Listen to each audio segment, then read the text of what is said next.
You treat every fight as if it's the most important one.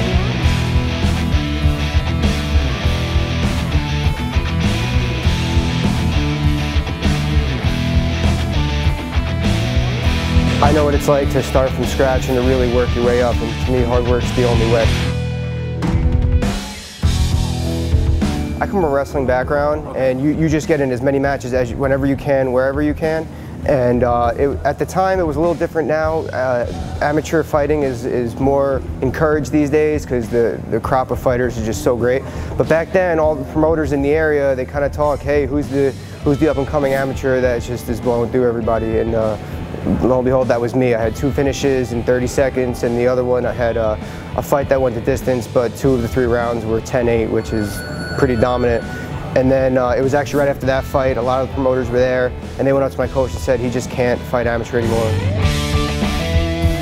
My first fight was actually in a ring, and it wasn't so much stepping into the ring, it was in the back. If you ever seen the movie Gladiator, when they're talking about the crowd and they hear the oohs and ahs, that's exactly what goes through your mind as your coach is stretching you out, saying, oh, we're going to start your career, this is how we started. It's like, oh man, here we go, we're starting.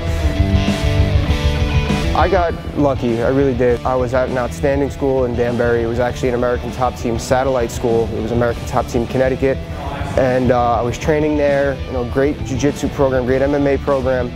And it got to the point where I wanted to make the next jump. Ricardo Laborio and I really got along well, and he's one of my extreme mentors now, and I can never thank him. And one of my really good friends, Dan Kramer, who was in the UFC at the time, he was already down here, and make the move, everyone make the move. And my coach up there, Luigi Mondelli, said, you have my blessing, go for it, and I want to see you succeed. And I was ready to do it. And honestly, I wanted to do it outside of fighting. I wanted to just get away from the Northeast for a little bit and see how I did on my own.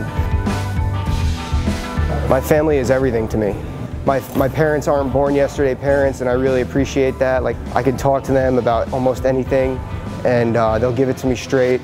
And they've led by example my whole life as what hard work does for you. I just want to make them proud. Whenever I feel lazy for myself, I think about making them proud. And it gives me a whole nother level of motivation. And it feels good. When I win, it feels like we're all winning. We all did it.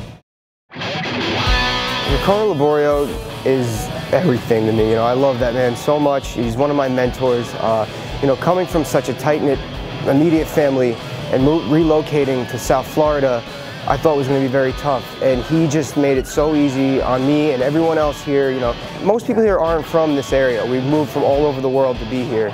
And he's made it easy to just, hug you. How you doing? When you're having a bad day, just put his hand on your shoulder and smile and compliment you on something or make you do something right. And I think it makes it easier, the fact that he enforces a family atmosphere here, because when you're comfortable, you're going to train better, you're going to have more fun, and it just leads to a better life. The family atmosphere here, there's not anything I haven't learned from anyone in this gym, from the coaches straight to the little kids. Encyclopedia of martial arts is American Top Team with whatever coach you want. And then the little kids, you can't help but laugh at them. How competitive they are. I want to be like you, and you learn to remember what it was like being little and having that much fun. And I just love it here. And I could never be more thankful. I won't be anywhere else. I'm an American Top Team for life.